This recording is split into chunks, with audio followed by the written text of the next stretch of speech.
Assalamualaikum warahmatullahi wabarakatuh. Salam sejahtera buat kita semua. Perkenalkan, nama saya Ilmawan Surya Pradana dengan NIDN 1131039202, dosen tetap program studi perawatan mesin Politeknik Sinarmas Protokol dengan rumpun keilmuan terapan teknologi perancangan mekanik. Selamat pagi Bapak Ibu penilai sertifikasi dosen gelombang 1 tahun 2026. Video ini dibuat sebagai salah satu persyaratan pengajuan sertifikasi dosen, yaitu pernyataan diri dosen unjuk kerja Tridharma Perguruan Tinggi atau PDD UKT-PT pada bidang pengajaran.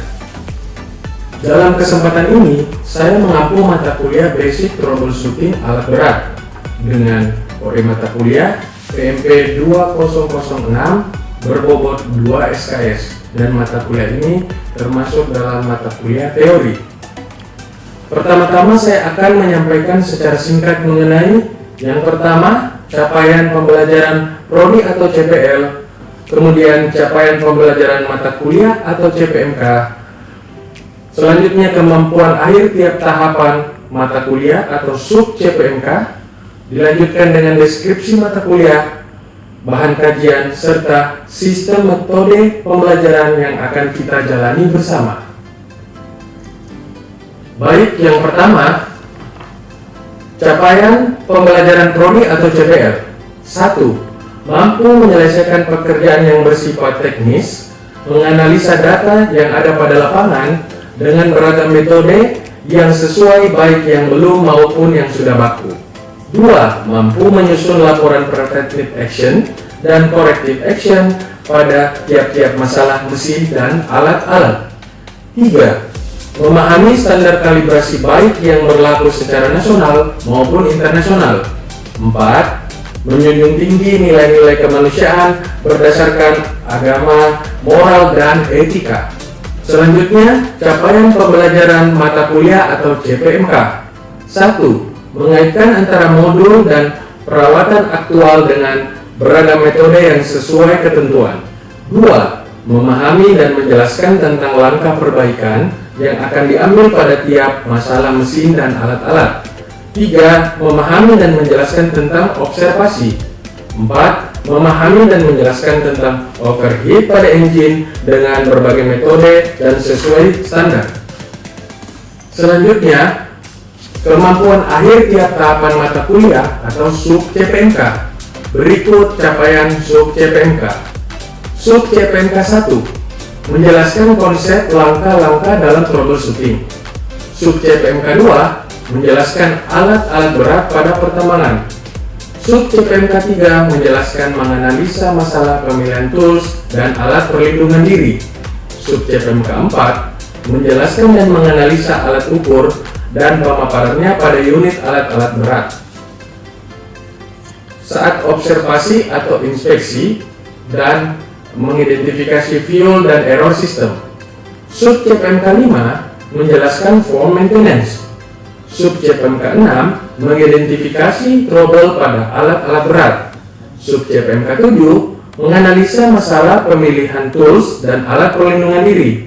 Sub CPMK 8 melakukan observasi atau inspeksi pada unit alat berat tentang fuel dan error system. Sub CPMK 9 melakukan pengisian laporan atau form maintenance dari hasil pemeriksaan. Deskripsi mata kuliah ini mengenai pengetahuan cara-cara mengatasi gangguan dasar. Pengetahuan dasar yang dimaksud meliputi pengetahuan tentang 8 langkah menganalisis trouble, kemampuan membaca troubleshooting chart, dan mampu melakukan troubleshooting dengan menggunakan 8 langkah analisis troubleshooting. Cakupan meliputi mata kuliah ini merupakan mata kuliah inti prodi karena menjadi dasar pengembangan kompetensi profesional yang relevan dengan dunia kerja vokasi. Selanjutnya, bahan kajian. Yang pertama, troubleshooting atau mengatasi gangguan berarti melokalisasikan berbagai kemungkinan penyebab gangguan serta melaksanakan perbaikan dan mencegah gangguan terjadi kembali. 2. Troubleshooting chart pekerjaan yang dilakukan saat terjadinya trouble. 3. Sebelum mendatangi lokasi unit dan memeriksa unit, perlu dikaji beberapa analisa kemungkinan penyebab trouble dan juga persiapkan tools yang diperlukan, atau persiapkan juga part yang kemungkinan diperlukan. Yang keempat, observasi dan diagnostik, tuntunan dalam troubleshooting atau mengatasi gangguan. Yang kelima, collect data dengan melakukan pemeriksaan dan pengukuran dan pengetesan secara langsung ke unit. Bila perlu, dioperasikan sendiri untuk meyakinkan trouble yang terjadi. Yang keenam, action to improvement, didiskusikan dengan customer langkah-langkah untuk meminimalisir trouble terulang kembali. Yang ketujuh, studi kasus. Referensi yang digunakan dalam perkuliahan ini yakni referensi utama meliputi 1. Buntarto 2016, Alat Berat dan Sistem Undercarriage, Yogyakarta, Pustaka Baru. 2. Operation and Maintenance Manual atau OMM D885 Super Skidder. Ketiga, Service Division Mechanic Guide. 4. Shop Manual serta Diesel Engine. 5. Handbook serta pendukung yang dapat diperoleh berdasarkan isu artikel-artikel dan penelitian yang saya lakukan. 6. Pendukung form inspeksi yang digunakan dan P2H. Selanjutnya, sistem perkuliahan disampaikan dengan metode pembelajaran DIA, Delivery, Interactive, and Assessment. Sistem perkuliahan ini dilaksanakan secara tatap muka di kelas serta aktivitas di lapangan atau workshop di Politeknik Sinar Mas Prokol sesuai studi kasus yang diberikan. Kemudian, evaluasi dilakukan melalui tugas individu, tugas kelompok, kuis, UTS, dan UAS. Metode pembelajaran yang aktif dan berpusat pada mahasiswa antara lain: yang pertama, problem based learning, selanjutnya case study, yang ketiga project based learning, serta diskusi interaktif. Selanjutnya, aspek penilaian kami membaginya dengan beberapa bagian: kehadiran 10%, tugas individu 40%, UTS 15%, tugas kelompok 10%, kuis 10%, dan UAS ujian akhir semester 15%. Total bobot penilaian evaluasi mata kuliah basic troubleshooting alat berat yaitu 100%. Dengan pendekatan ini diharapkan mahasiswa tidak hanya menguasai teori, namun dapat menerapkannya dalam konteks nyata. Untuk implementasi perkuliahan, silahkan menyaksikan tayangan dalam penyajian cuplikan video secara tatap muka di ruang kelas berikut. Selamat menyaksikan. Assalamualaikum warahmatullahi wabarakatuh. Waalaikumsalam warahmatullahi wabarakatuh. Dan selamat pagi. Bagaimana keadaan? Kita semua baik. Sebelum kita memulai perkuliahan pada pagi hari ini, mari kita berdoa. Ketua kelas dapat memberi doa. Silakan. Sebelum kita memulai pelajaran hari ini, mari kita berdoa menurut agama dan budaya masing-masing. Berdoa mulai.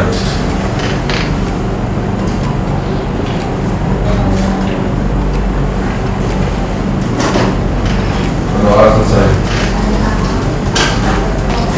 Baik. Untuk kehadiran hari ini, saya melihat ada beberapa yang belum hadir. Yang tidak hadir siapa ya? Arif Pak. Arif kan? Indo. Arif. Sama Arif. Ya.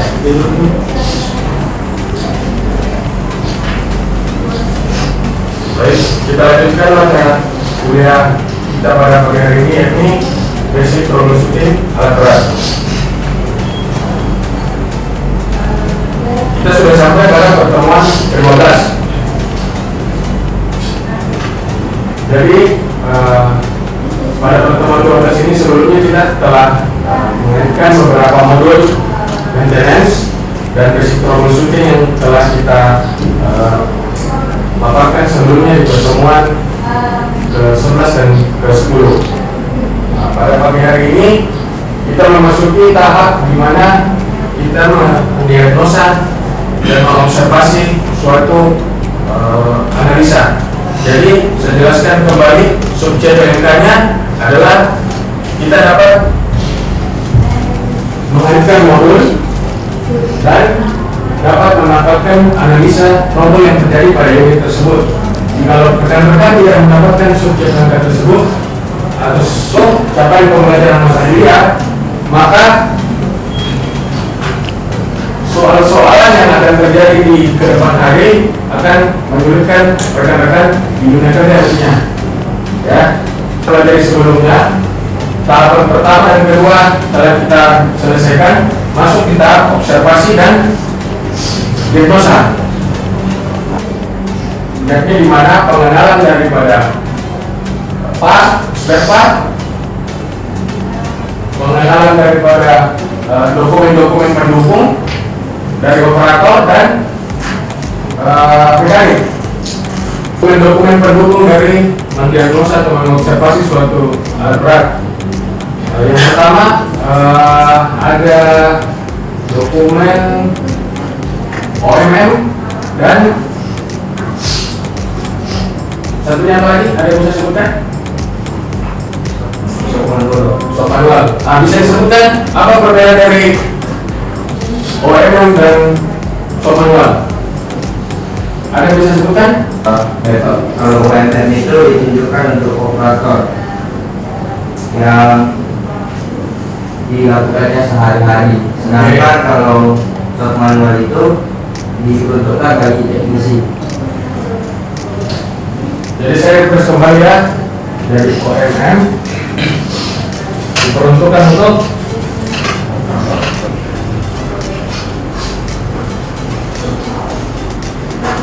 setiap OMM dan soft manual dari setiap unit berbeda.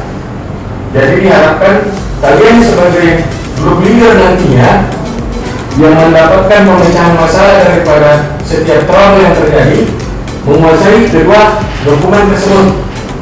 Ya, sebelum kita mengobservasi, ada yang dikatakan dengan pemeriksaan pemeliharaan harian atau P2H.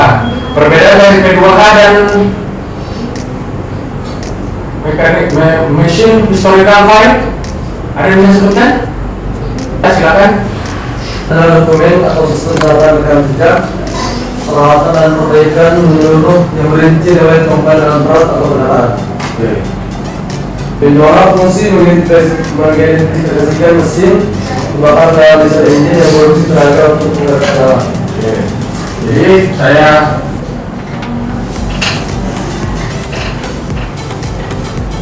ini dokumen merupakan laporan harian performa unit yang akan kita cek. Sedangkan historical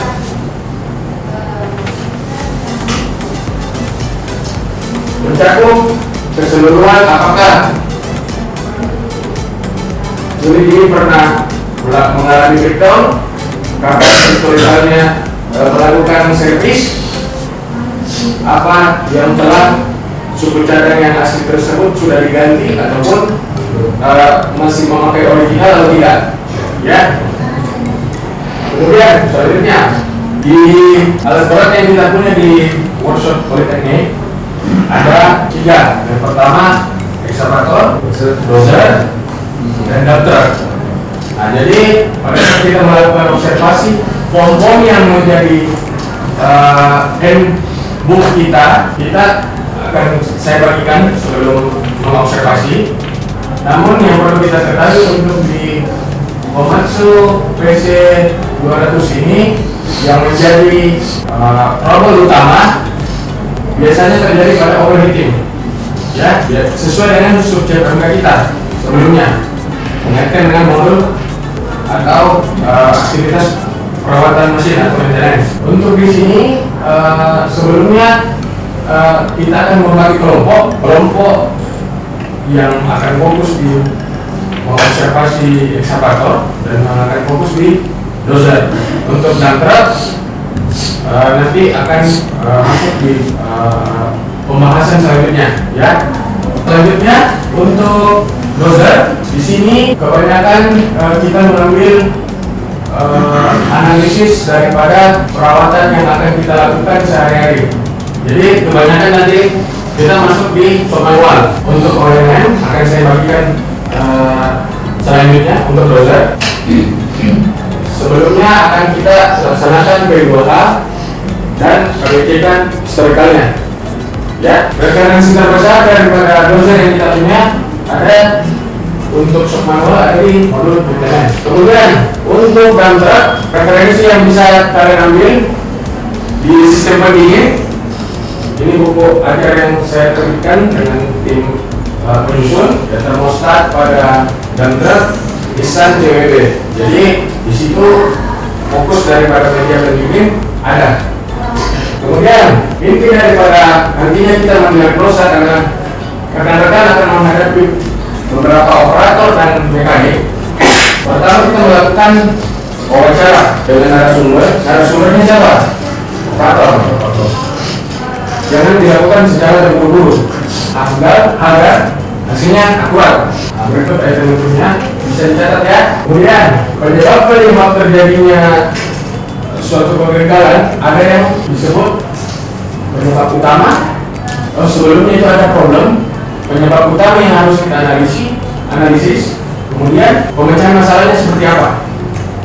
Merekomendasikannya itu adalah dari adik-adik sekalian, rekan-rekan sekalian. Selanjutnya, untuk memastikan hasil diagnosa kita, analisis kita ke depannya, perlu cek dan recheck kembali.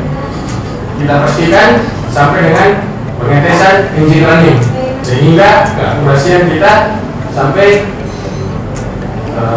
persentase 100%. Nah, ini contoh daripada troubleshooting sederhana. Jadi ada problem, penyebab utama, dan solusi. Nah, solusi di alat berat biasanya itu ada pada starting sistem. Catat dulu historicalnya, DTP-nya seperti apa, masalahnya seperti apa, problemnya, dan kita masukkan ke troubleshooting sederhana terlebih dahulu pada saat di lapangan.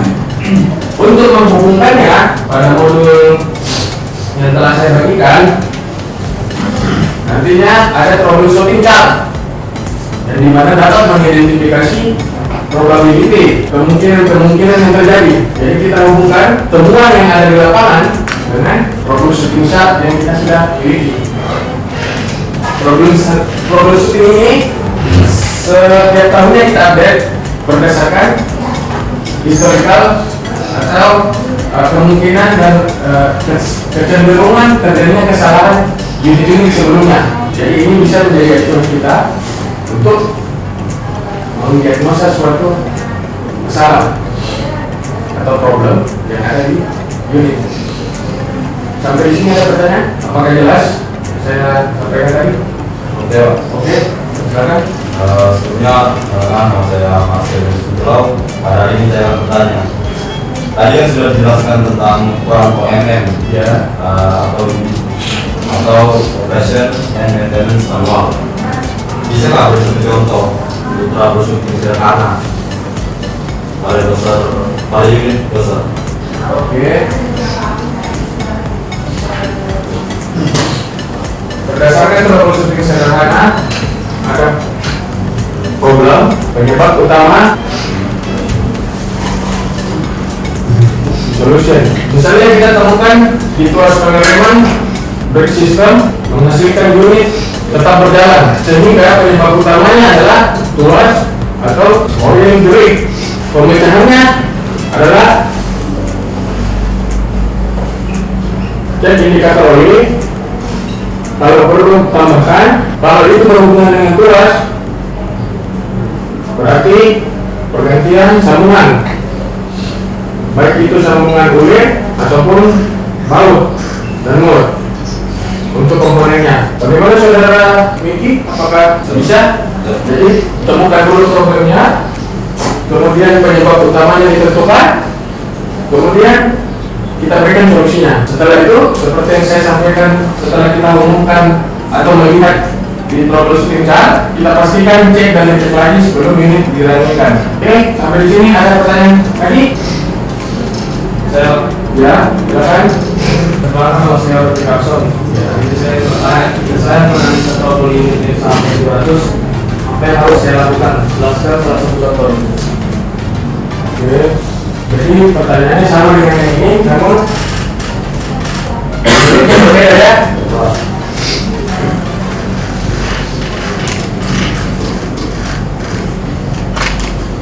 Jika ditemukan problem di mana atau laju daripada kecepatan unit lambat, ini ada dua kemungkinan, apakah engine-nya atau track-nya. Untuk track-nya itu sendiri hanya akan ada dua, hydraulic coil-nya atau komponennya. Untuk solusinya daripada hidrolik dan komponen, kita mengecek kembali lagi indikatornya, problemnya, atau melakukan sekalian pergantian. Jika tidak bisa dilakukan, kalau dapat dilakukan rekonstruksi daripada track lainnya. Nah, kalau masih pada problem lambat, berarti ada permasalahan di engine. Kalau setelah keduanya ini telah terpenuhi sampai solusi, ada perubahan sedikit, sudah kita lakukan cek dan dicek, berarti permasalahannya ada di engine-nya. Baik, apakah masih ada lagi? Saya ada selanjutnya, oke, silakan.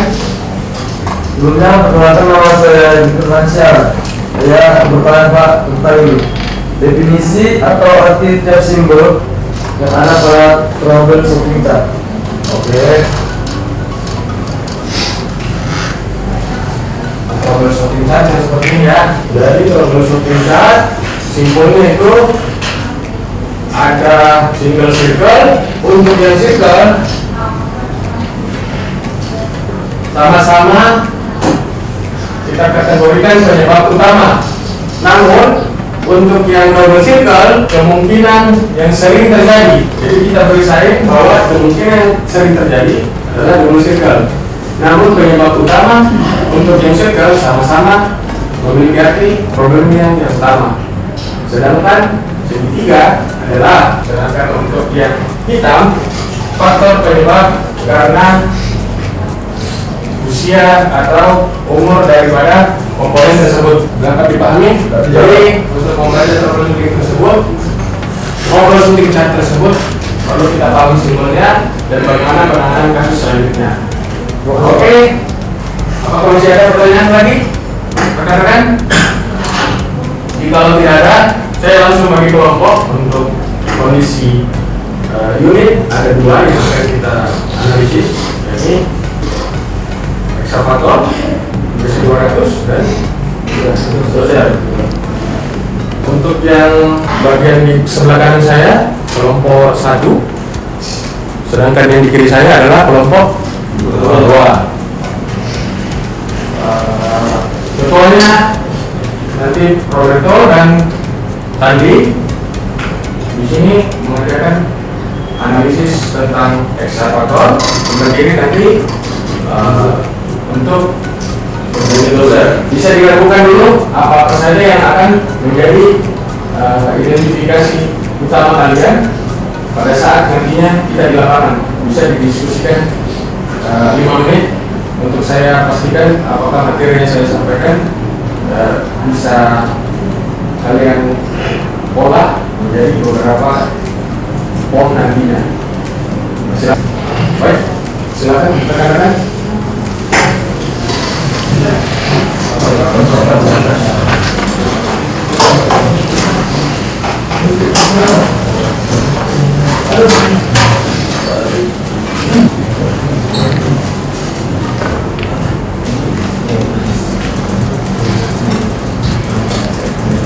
Baik, hanya perlu 2 atau 3 komponen aja yang akan kalian menjadi faktor utama. Nanti selanjutnya kita kerjakan di unit masing-masing. Nanti kita studi balik kasusnya di dosen ataupun ekskavator. Baik rekan-rekan, bisa kembali ke tempatnya. Jadi 1 atau 2 orang bisa menentukan identifikasi apa yang menjadi utama pada unit masing-masing setelah dibagikan. Jadi sebelah kanan dengan kelompok Roberto dan di sebelah kiri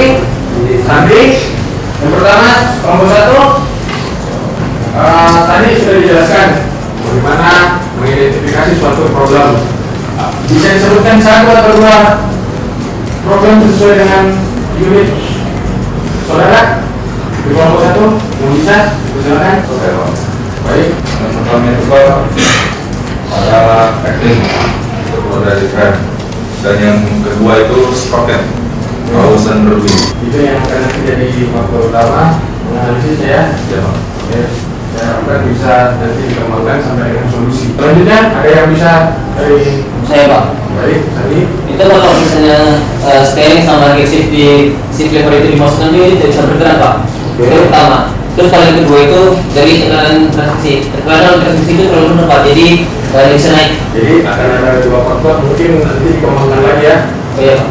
Penyebab terjadinya suatu masalah harus fokus lagi ke mana. Ini sudah tahap pengembangannya lagi, sudah sampai pada analisis pemecahan masalahnya.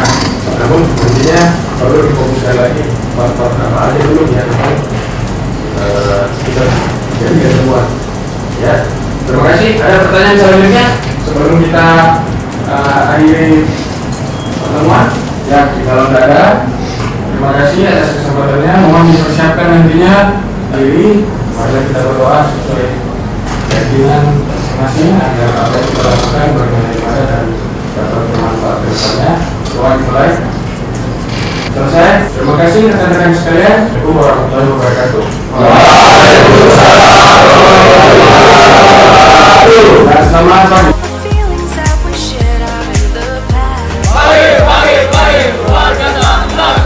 I know your relationships are never meant to last. And I'll take some time, but I'll be alright. We're moving on.